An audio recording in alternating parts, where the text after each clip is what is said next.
Assalamualaikum warahmatullahi wabarakatuh. Waalaikumsalam warahmatullahi wabarakatuh. Bismillahirrahmanirrahim. Alhamdulillahi rabbil alamin. Wassalatu wassalamu ala ashrafil mursalin, imamil muttaqin, sayyidil ghurril muhajjalin, wa ala alihi wa ashabihil mujahidin at-tahirin, amma ba'du. Saudara-saudara kaum muslimin rahimakumullah. Satu hari ketika seorang ulama besar bernama Al-Imam Al-Faqih Abu Lais tengah berjalan-jalan di dekat kota Basrah, berkelumpulah sekelompok orang di dekat beliau. Mereka datang mengajukan satu pertanyaan. Imam, kami ingin bertanya. Di dalam Al-Quran itu Allah Subhanahu wa ta'ala menjelaskan, Ud'uni astajib lakum. Berdoalah kepadaku, aku akan jawab doamu. Mintalah kepadaku, aku kabulkan permintaanmu. Itu dan begitu janji Allah di dalam Al-Quran.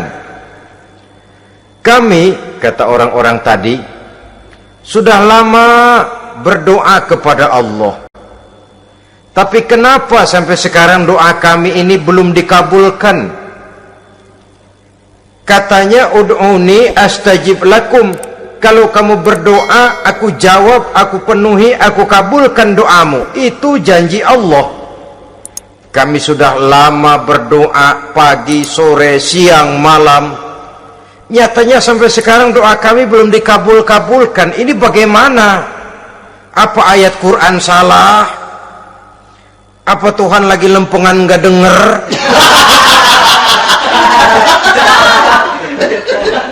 Apa doa kami yang terbalik? Kelihatannya sepele saja ini. Doa tidak didengar oleh Allah. Permohonan tidak dijawab, tidak dikabulkan oleh Allah. Tapi sebenarnya kalau kita mau merenung, kemalangan apa yang paling besar dalam kehidupan ini selain daripada kalau permohonan dan doa kita sudah tidak dihiraukan oleh Allah? Artinya hidup sudah tidak diopeni oleh Allah. Jangankan Allah, saudara-saudara, kita nggak diopeni sama mertua saja bingung. Ini mertua diem aja, kalau saya salah apa salahnya, kalau ada yang dikepengenin apa kepengenannya, boyak ngomong kenapa diem begitu. Ini tidak diopeni oleh Allah. Kemalangan apa yang lebih malang selain daripada kalau doa sudah tidak didengar oleh Allah? Itu sudah kemalangan yang paling malang, lebih malang dari kota Malang saya kira.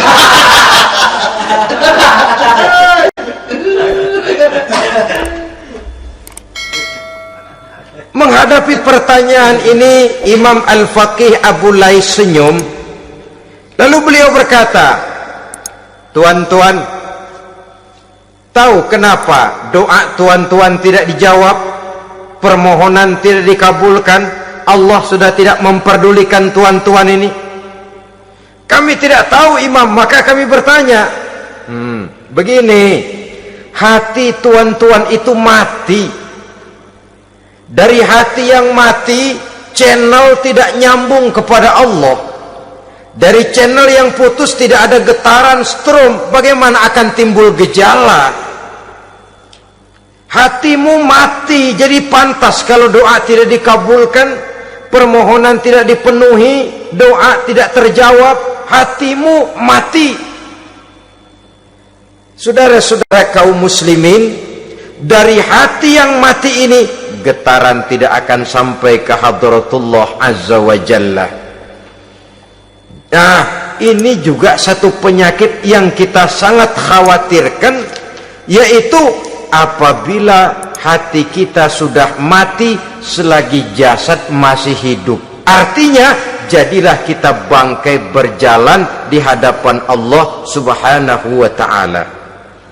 Sementara kita sangat disibukkan dengan menggali berbagai macam jenis obat penangkal penyakit zahir, dan kita kurang perhatian untuk mencari obat penangkal penyakit batin yang kalau diserang penyakitnya menghancurkan kehidupan abadi di akhirat nanti. Perkembangan ilmu kedokteran nyata benar diikuti dengan perkembangan jenis-jenis penyakit. Makin maju ilmu kedokteran, makin modern penyakit. Ngerti juga rupanya itu penyakit. Dulu kita tidak kenal yang namanya AIDS, kita tidak tahu yang namanya liver, kita tidak kenal yang namanya stres, paling yang banyak cika, masuk angin dan sebagainya. Tapi baiklah, penyakit-penyakit batin yang menyebabkan hati menjadi mati, dan dari hati yang mati doa tidak naik, tidak didengarkan oleh Allah subhanahu wa ta'ala. Nah, kata orang-orang tadi, yang menyebabkan hati kami mati ini apa, Imam? Beliau menjawab, pertama, araftumullaha wa lam tu'tuhu haqqahu. Yang menyebabkan hatimu jadi mati, pertama, kamu kenal benar kepada Allah, tapi haknya untuk disembah, kewajibanmu untuk menyembah, tidak pernah kamu laksanakan. Bagaimana Allah tidak akan jauh dari kita kalau kita tidak akan mengadakan pendekatan kepadanya? Dan pendekatan kepada Allah hanya bisa kita tempuh melalui jalur kegiatan ritual ibadah. Allah akan terlalu jauh apabila kita hanya membicarakannya lewat filsafat dan renungan yang mendalam. Tapi Allah akan dekat dan terasa hadir dalam hidup apabila kita dekati ia dengan pelaksanaan ibadah kepadanya. Kamu kenal Allah, tapi hakmu untuk menyembah, kewajibanmu untuk menyembah, haknya untuk disembah, tidak pernah kamu laksanakan. Kalau soal Allah, kita kenal bukan main. Bahkan tidak hanya kita mengajarkan kenal juga kepada anak-anak kita. Kalau ditanya siapa pencipta matahari, bulan dan bintang? Allah. Siapa pencipta lautan, gunung, hutan belantara dan sungai-sungai? Allah. Siapa pencipta bumi, matahari dan sebagainya? Allah. Sembahyang apa enggak? Bagaimana nanti?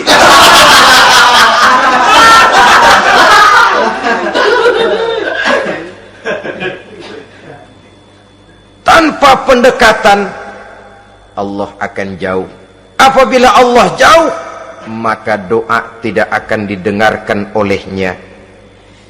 Oleh sebab itu, logika mengajarkan kepada kita, berpayahlah dulu, wa mal ladzatu illa ba'da ta'ab, inna ma'al usri yusra.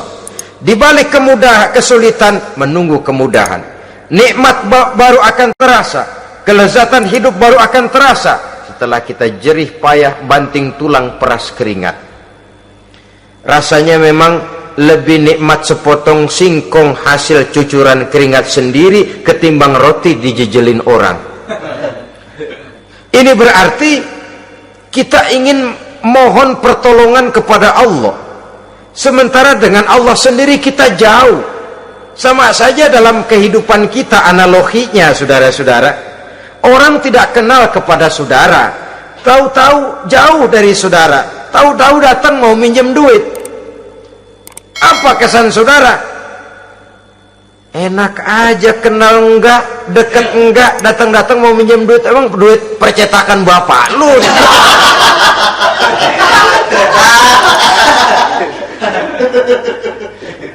Sedangkan yang kita kenal, sedangkan yang kita bertemu tiap hari, Sedangkan yang sering datang ke tempat kita, kalau satu saat dia pinjam duit, toh kita kadang-kadang masih mikir. Apalagi datang nggak pernah, berkunjung nggak pernah, ngobrol nggak pernah, apalagi kenal juga nggak pernah, datang-datang mau minta. Macam apa?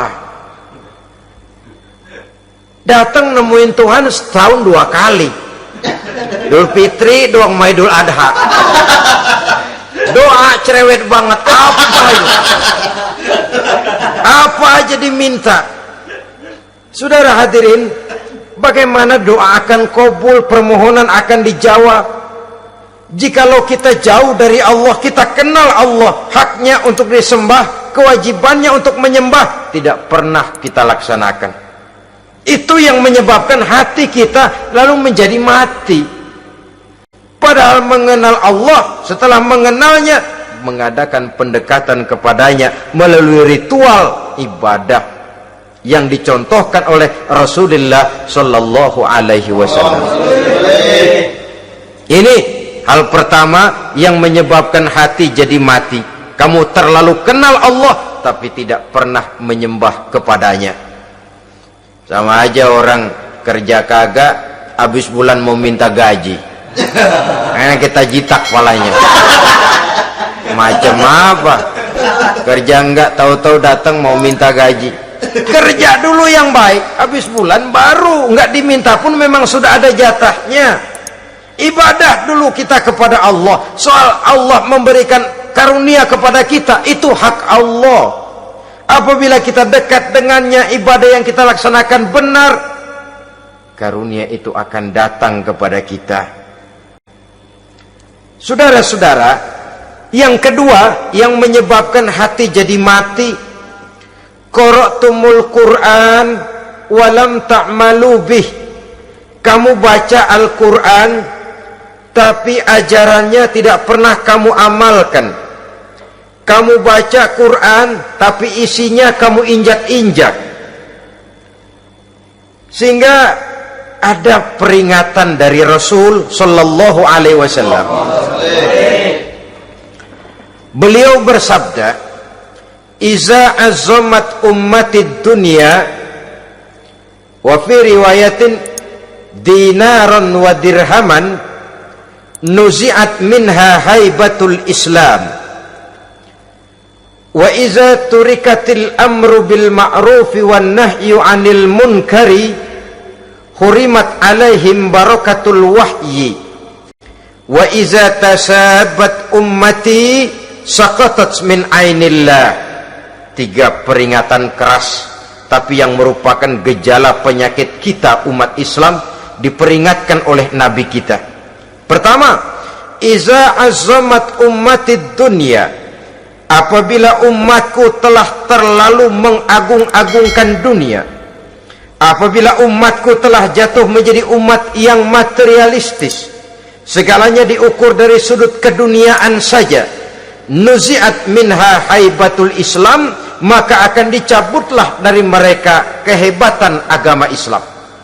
Hilang kehebatan Islam apabila kita jatuh menjadi umat pengagung dunia, penyembah materi. Nilai kita, keberadaan kita tidak dihargai orang lain. Orang memandang kita remeh saja. Orang Islam gak ada apa-apanya, bayar aja, bisa dibeli, bisa diatur, bisa dikerjain, garap saja. Nuzi'at minha haibatul Islam, hilang dari mereka kehebatan Islam ini. Kenapa? Mereka telah mengagungkan dunia dan menjadikannya sebagai tujuan. Padahal dunia cuma alat, materi cuma alat, harta cuma alat. Yang kedua, wa iza turikatil amru bil ma'rufi wan nahyu 'anil munkari hurimat 'alaihim barakatul wahyi. Apabila telah ditinggalkan amar ma'ruf dan nahi munkar, maka hilanglah keberkahan wahyu. Ini yang ada hubungannya dengan masalah kita. Kita baca Quran, kita tidak amalkan isinya. Bagaimana hati tidak jadi mati? Amar ma'ruf dan nahi munkar ditinggalkan orang, hilang keberkahan wahyu.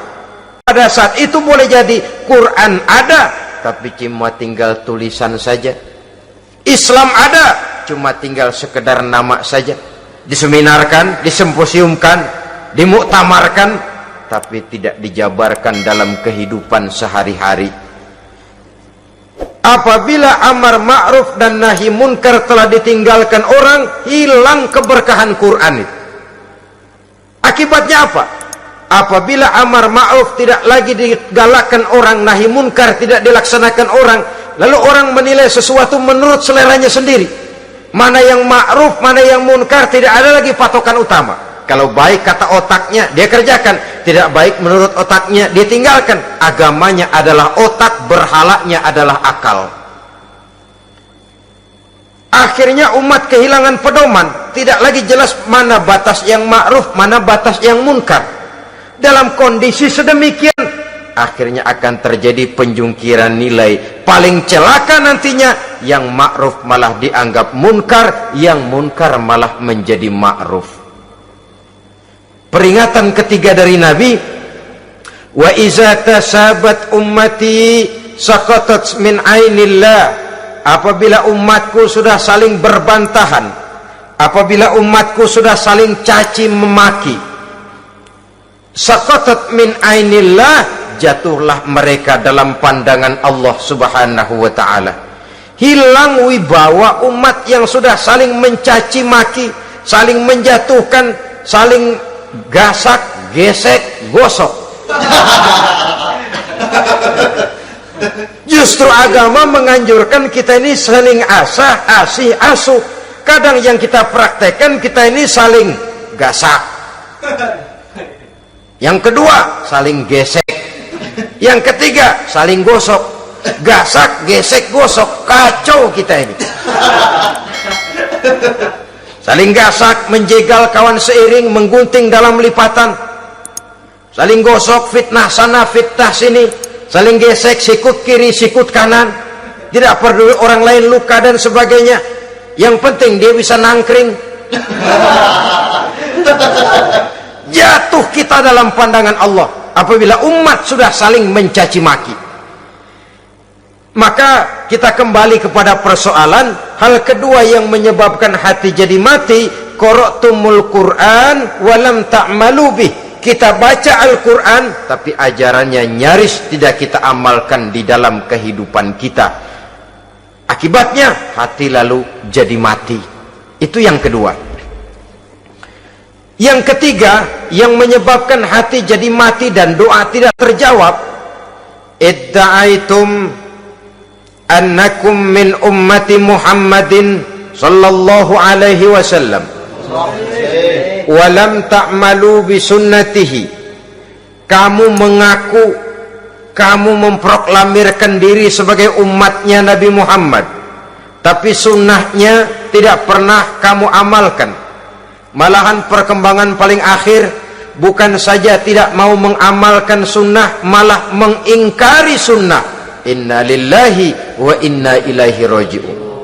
Oh, Nabi Muhammad itu manusia biasa seperti kita. Sebagai manusia dia bisa salah.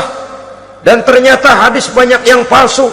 Yang otentik cuma Quran, selebihnya adalah sejarah. Tidak ada itu sunnah, langsung saja kepada Quran. Oh, hadis itu bukan sumber hukum. Oh, tidak perlu mengamalkan sunnah. Saudara-saudara kaum muslimin, mengaku kita umat Nabi, tapi sunnahnya kita campakkan, tidak kita amalkan. Setelah tidak kita amalkan, kita campakkan. Setelah kita campakkan, kita ingkari pula. Inna lillahi wa inna ilaihi raji'un. Bagaimana hati tidak jadi mati? Kalau siang malam kita memproklamirkan diri sebagai umat Nabi Muhammad, sementara sunnahnya kita campakkan, kita abaikan, dan kita ingkari dia, sunnah itu. Padahal jikalau sekarang kita mengenal Islam, jikalau kita sekarang ngerti halal haram, tahu hak batil, bisa memilah dan memilih antara yang ma'ruf dengan yang munkar, itu utamanya adalah karena jasa Nabi Muhammad sallallahu alaihi wasallam yang dari generasi ke generasi dilanjutkan oleh para sahabat, oleh tabi'in, oleh tabi'it tabi'in, terus oleh para ulama-ulama sampai kepada kita sekarang ini. Walaupun beliau hanya berfungsi sebagai penyampai, tapi kepribadiannya dijadikan model oleh Allah Subhanahu wa taala di dalam kita melaksanakan kehidupan beragama.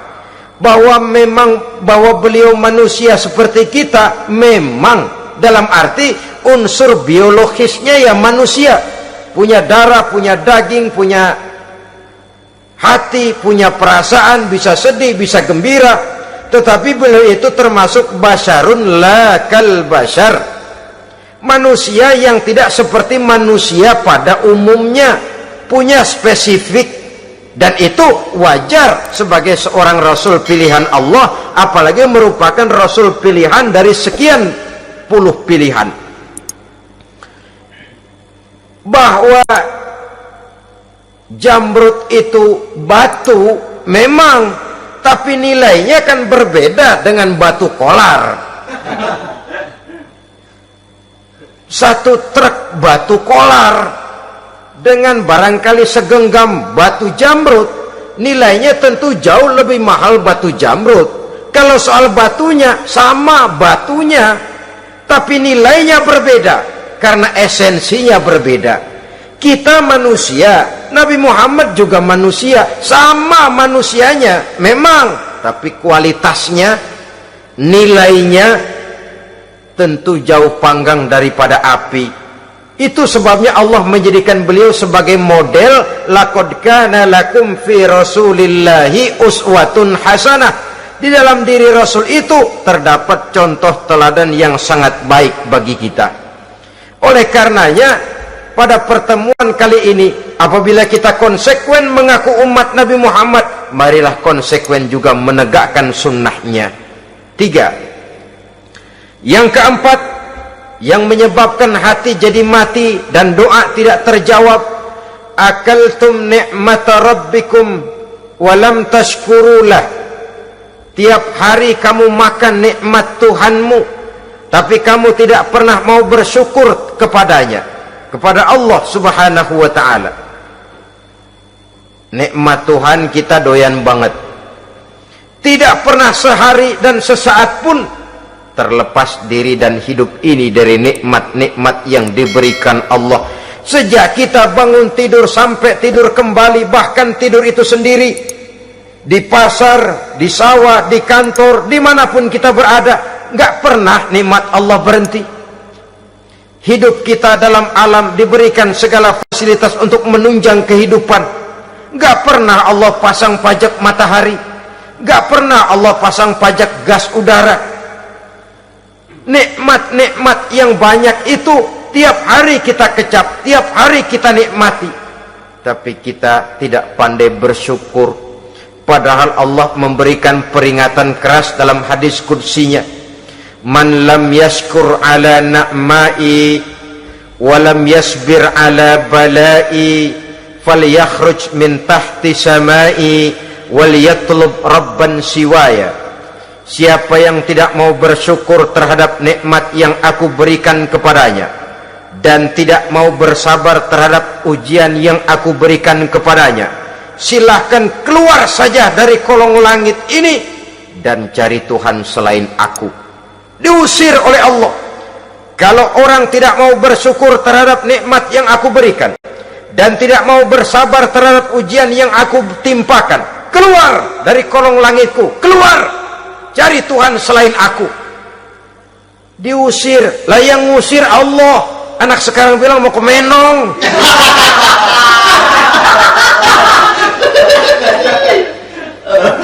Kalau diusir kita dari Jakarta, masih bisa pindah ke Bandung. Diusir kita dari Bandung, bisa pindah ke Jogja, Solo. Diusir kita dari Indonesia, bisa pindah ke Singapura, Malaysia. Diusir dari kolong langit, mau cari langit mana lagi?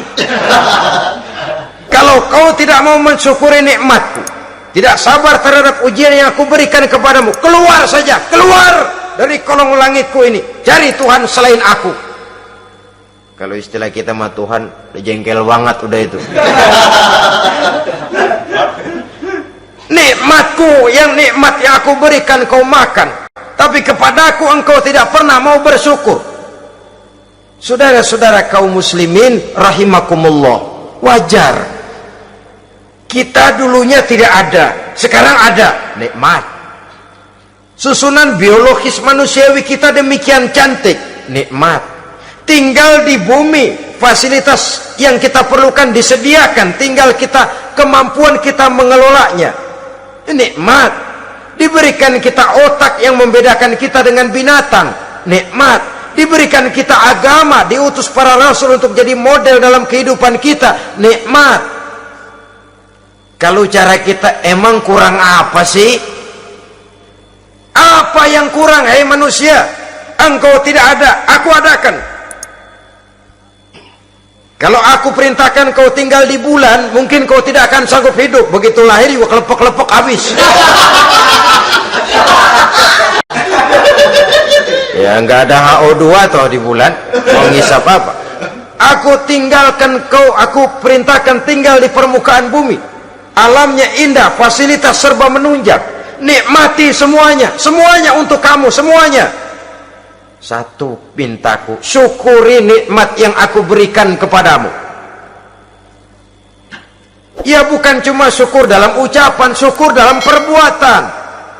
Banyak nikmat yang diterima, makin banyak dia sujud, makin banyak dia ruku, makin banyak dia mengadakan pendekatan kepada Allah. Syukur dalam artian berupa tindakan dan perbuatan, mempergunakan nikmat sesuai dengan kehendak yang memberikan nikmat itu sendiri kepada kita. Saudara-saudara kaum muslimin rahimakumullah, ini penyakit yang keempat. Kamu makan nikmat Tuhanmu, tapi kamu tidak pernah pandai bersyukur kepadanya, mensyukuri nikmat yang diberikan tadi. Bagaimana hati tidak jadi mati?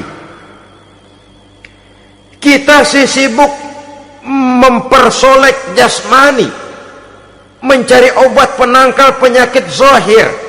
Maka yang ramai di zaman sekarang, saudara lihat, salon, fitness, senam, macam-macam jenis. Tidak ada salahnya dan tidak ada jeleknya. Tapi kalau itu sampai melupakan kita kepada memperindah batin, memperbaiki jiwa, artinya bukankah kita perlahan tapi mempersiapkan diri menjadi bangkai berjalan di hadapan Allah? Dengan operasi plastik, yang pesek jadi mancung, yang sipit jadi belok, kulit keriput jadi kencang, pipi terlalu cekung bisa diatur. Saudara-saudara, tapi kalau hati yang rusak, jiwa yang rusak, kemana lagi kita akan berobat kalau bukan kepada agama?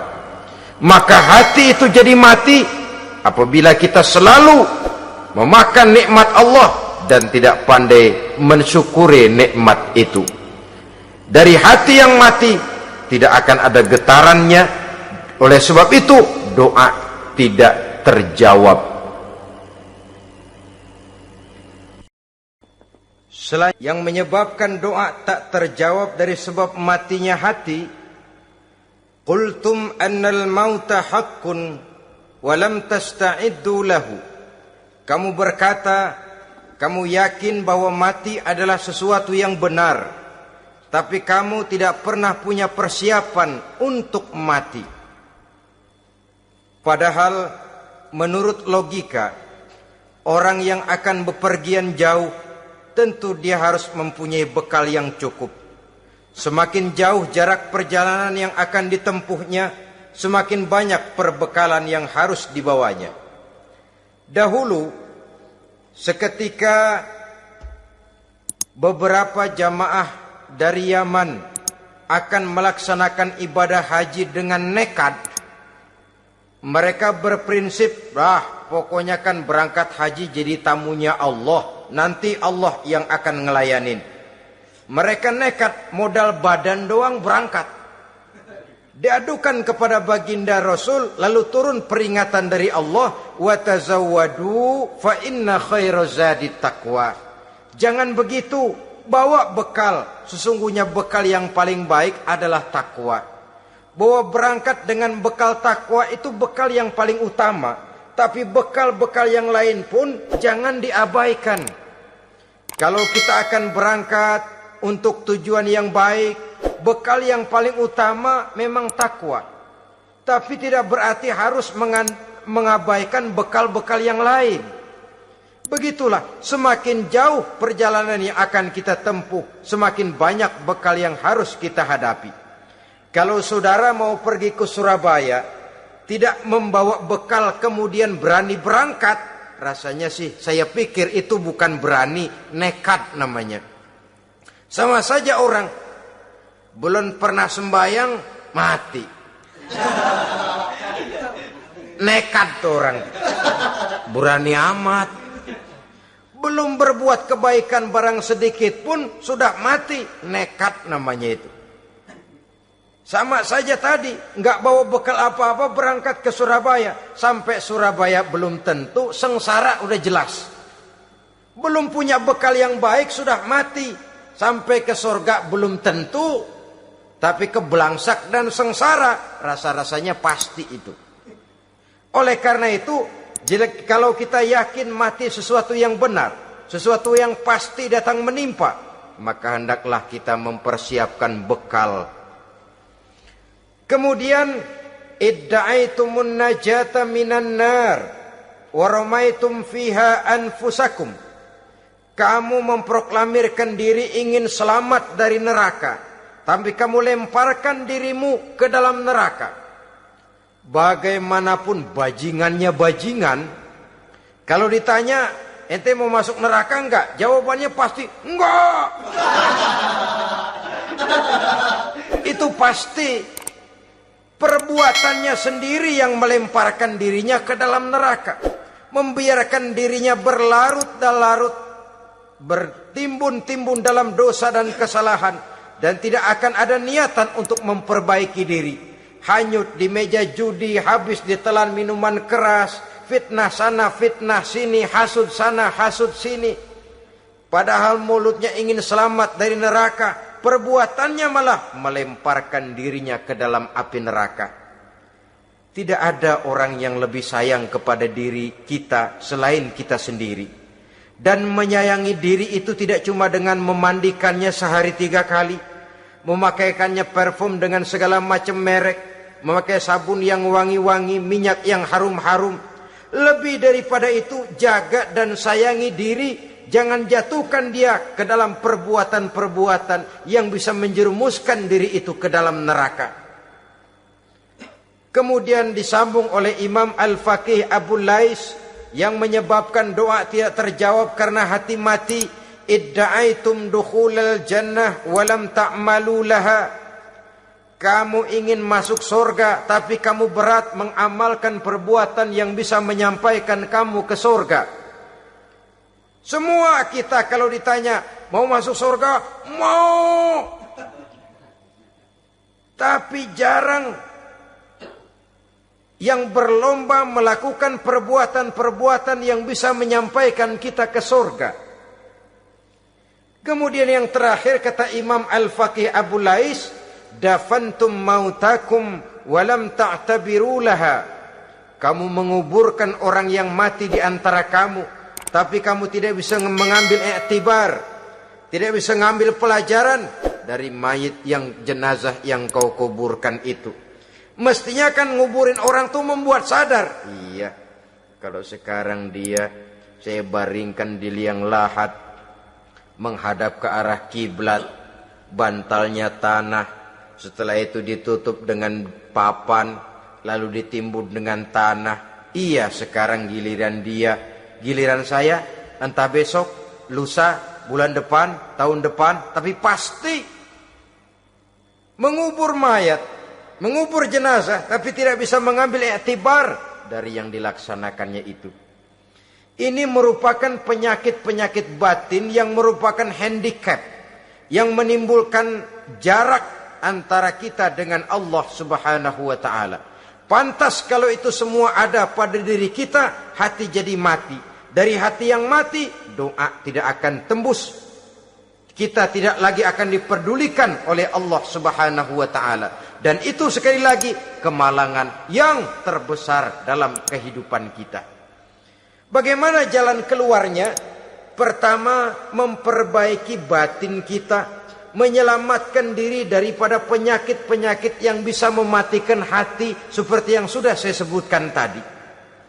Yang kedua, berdoa dengan adab, sehingga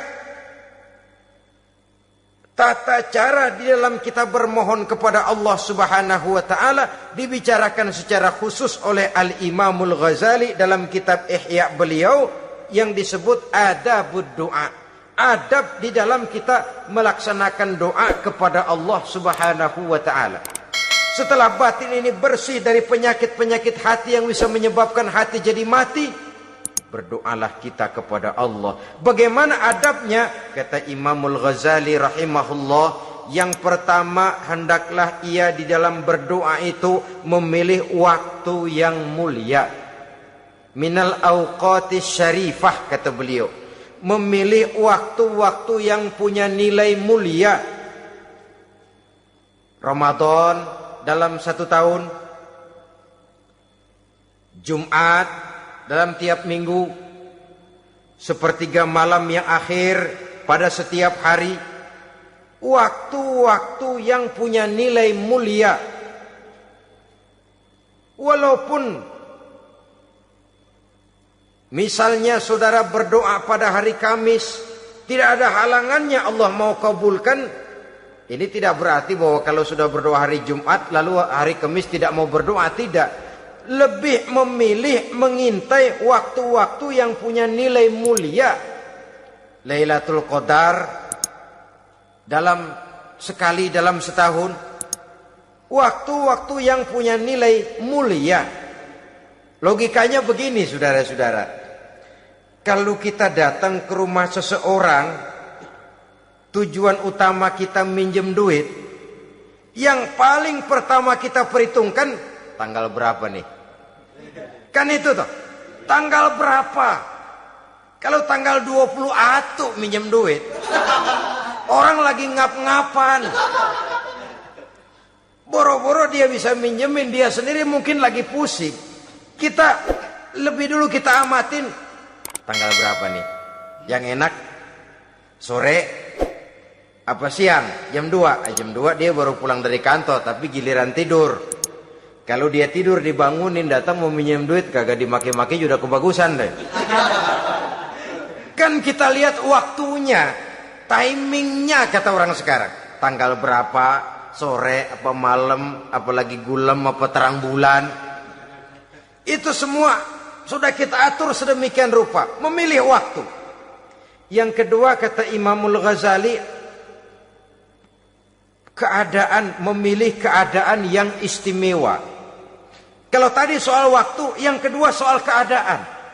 Ada situasi-situasi di mana doa itu diijabah oleh Allah Subhanahu wa taala. Di antaranya kata Imam Abi Hurairah, "Inda zahfis sufuf fi sabilillah." Pada waktu mengatur barisan perang membela agama, di situ doa kabul. Inda nuzulil ghais, ketika turun gerimis, di situ doa makbul.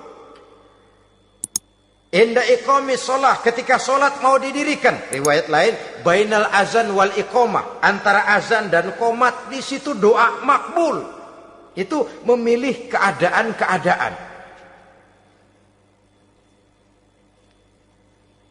Kemudian yang ketiga kata beliau, berdoa menghadap kiblat.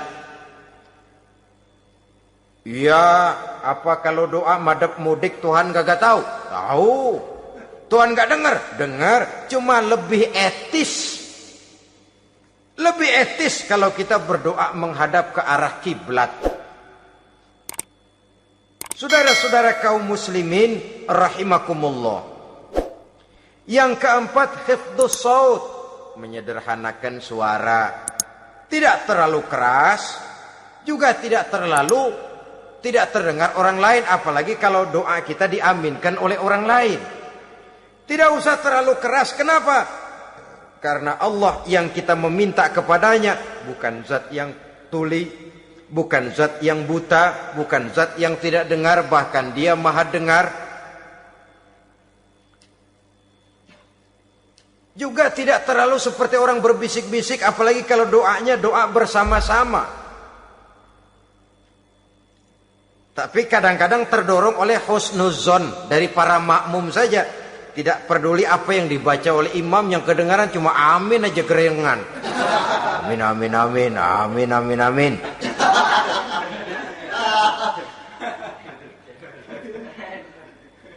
Juga tidak terlalu keras, seperti orang berdoa, seperti orang pidato.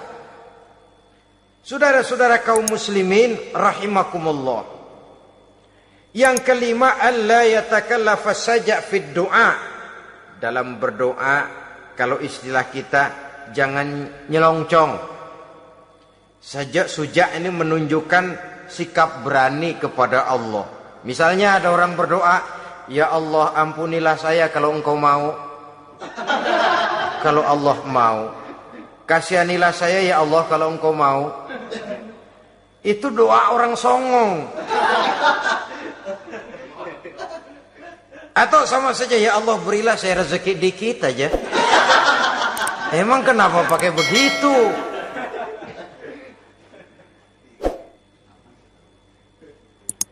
Allah yatakallafa saja fid du'a. Yang keenam kata Imamul Ghazali, at-tadarru' wal khusyu'. Dengan tadarru' dan khusyu', dengan sikap tawadu, benar-benar ya seperti kita lah kalau datang memang menghajatkan pertolongan dari seseorang, segala action kita atur supaya hajat kita itu kabul, kan begitu. Kadang-kadang istilah orang kalau perlu ngesor mah ngesor dah, yang penting permintaan dikabulkan, gitu saja. Kita lihat sekarang ini, ramai orang bicara soal film-film Parno. Kelihatannya pendatang-pendatang baru, pokoknya asal bisa main dah, bugil ya bugil dah. Yang penting nyohor, bisa tampil. Walaupun dalihnya semua sama, mula-mula cuma iseng. Adegan panas bagaimana? Kalau tuntutan skenario apa boleh buat? Apa boleh buat? Emang nggak bisa milih. Setelah film beredar baru saya juga jijik ngeliat, ilah tadi kemana waktu bikin? Udah jadi baru jijik, bikinnya merem memang itu.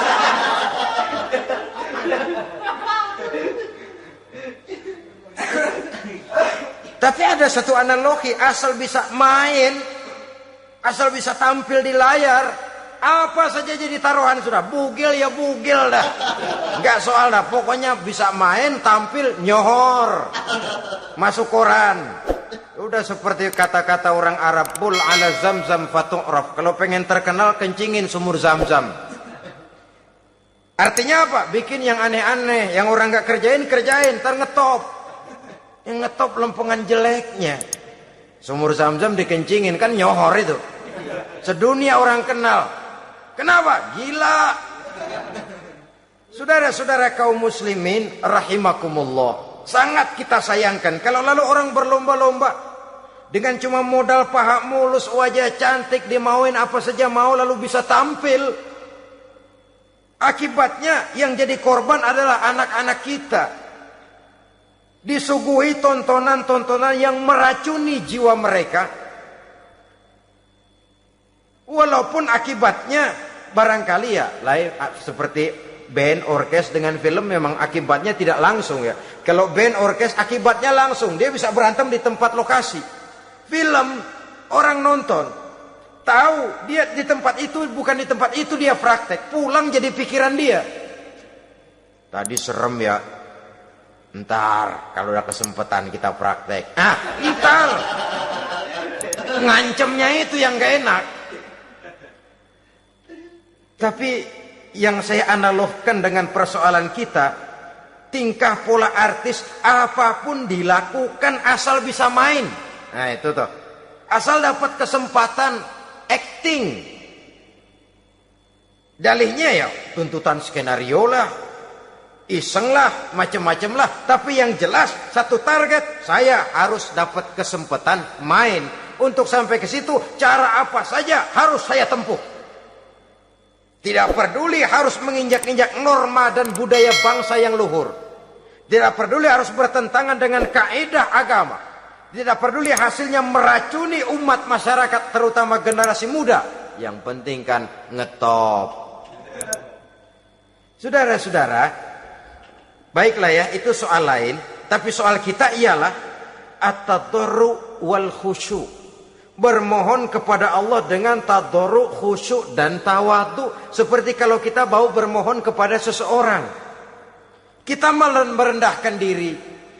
Pak, saya memang orang gak mampu, Pak. Utang saya udah selebar kampung, Pak. Anak udah 16 seperempat.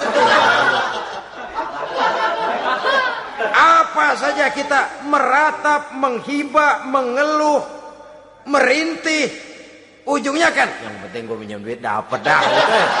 Apa kayak diomongin, pokoknya pulang bawa duit, itu saja.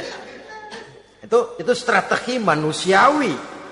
Kalau ini kita adakan konteks, oh iya, kepada Allah lebih lagi kita tadarru, khusyuk, tawadhu. Doa dengan tawadhu, sebab kita akan bermohon kepada yang serba maha.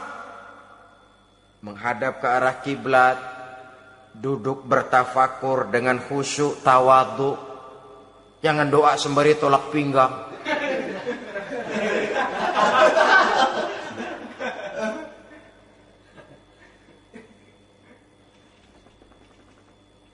Yang ketujuh, kata Imamul Ghazali, ayyujzimad du'a wa yuqina bil ijabah. Hendaknya dia menjazamkan doanya itu dan yakin bahwa doanya akan dikabulkan oleh Allah. Sebab kata Nabi, innallaha la yaqbalu du'aan min qalbin ghafilin lahin. Allah subhanahu wa ta'ala tidak akan menerima doa dari hati yang lalai dan main-main. Doa ke orang ugah-ugahan.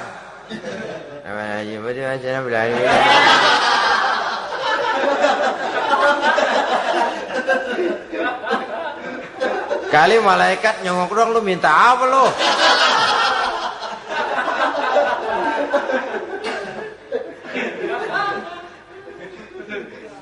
Seperti tadi itu, kita datang mau minjem duit sama orang, ngomongnya ogah-ogahan. Minjem duit dikasih syukur, enggak ya udah. Ya enggak dah, enggak dikasih sudah. Kenapa? Mintanya begitu. Enggak serius dan enggak yakin bahwa doanya akan dikabulkan. Kalau kita sudah punya keyakinan, jangan-jangan doa saya enggak diterima Allah. Enggak. Kata Allah, ana inda zanni abdi bi. Aku sih bagaimana menurut sangka hambaku kepadaku saja. Kalau sangkanya baik, aku baik. Kalau sangkanya doanya dikabulkan, aku kabulkan. So itu doa harus dengan pasti dan harus dengan yakin doa itu akan dikabulkan dan meluruskan harapan, membenarkan cita-cita, meluruskan maksud apabila doa itu dikabulkan oleh Allah Subhanahu wa taala. Saudara-saudara, oleh karenanya jangan doa setengah hati. Jangan berdoa sambil main-main. Apalagi menghadap kiblat dengan dua tangan terangkat sebagaimana dicontohkan oleh Rasulullah sallallahu alaihi wasallam. Bahwa berdoa tanpa mengangkat kedua tangan pun Allah tahu, Allah dengar, tapi kelihatannya kurang serius. Seolah-olah terserah dah Tuhan, mau dikasih ya kasih, enggak ya udah. Seolah-olah kita tidak serius dalam berdoa. Kemudian yang berikutnya kata Imamul Ghazali, ayyaftatahad du'a bi zikrillah fala yabda'u bisu'al. Hendaknya dia mulai berdoa itu dengan menyebut nama Allah, berzikir kepada Allah, fala yabda'u bisu'al, jangan langsung memulai dengan permintaan. Ini tata krama etisnya. Sama juga orang kirim surat, salam sejahtera kami haturkan, padahal mah nggak ada itu juga nggak apa-apa. Itu kan maksud mukaddimah saja. Besar harapan kami semoga Bapak dan sekeluarga di sini pun berada dalam keadaan sehat walafiat. Selanjutnya kami telah dengar dari berbagai teman tentang kedermawanan Bapak, tentang bantuan Bapak di berbagai bidang yang menyangkut sosial pendidikan. Sehubungan dengan itu maka kami bermaksud mengajukan permohonan. Baru masuk. Itu mah 15 kalimat kesonoin. Urusan lain. Intinya sehubungan dengan itu kami bermaksud memohon kepada Bapak. Kita mulai. Salam sejahtera kami haturkan. Bersama ini pula kami macam-macam lah. Sama juga seperti tadi itu. Kita datang mau minjem duit. Datang karena kita tahu. Datang habis bulan. Malam terang bulan. Udaranya sejuk. Ngobrol lah kita. Dapat teh. Apa kabar Pak? Baik. Aduh Bapak sih untung dah Pak. Kayak pemurah lagi. Saya tahu Bapak banyak nyumbang di mana-mana.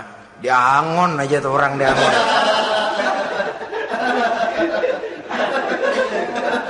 Kira-kira udah mau telap aja baru dikedat. Ngomong-ngomong Pak. Nah. Mulai nih kalau udah ngomong-ngomong. Ngomong dah tuh mulain. Baru masuk. Jadi etisnya berdoa itu dimulai dengan zikrullah. Karena itu umumnya dimulai dengan Alhamdulillahi Rabbil Alamin. Kita puji dulu Allah. Alhamdulillahi Rabbil Alamin. Hamdan yuwafi ni'amahu wa yukafi'u mazidah. Kita puji dulu Allah. Seperti orang tadilah. Kita puji dulu kebaikannya. Walaupun pada akhirnya kita minjem duitnya. Ya, sebenarnya Allah nggak perlu dipuji toh. Dipuji atau tidak Allah tetap termulia. Ini etis manusia.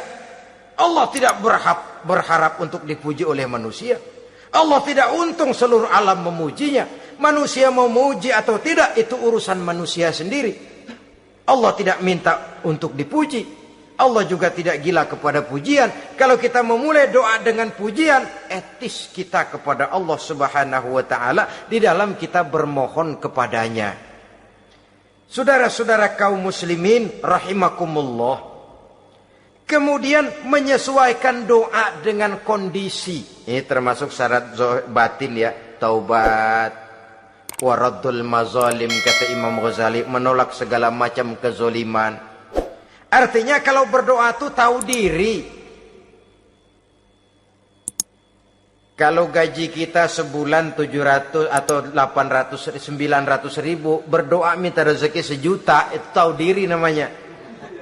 Kan cuman kurang 100 ribu. Ya, kalau kerja kagak minta gajian 1 juta. Pengen doa dikabulkan, rasanya secara etis nggak tahu diri orang berdoa seperti itu.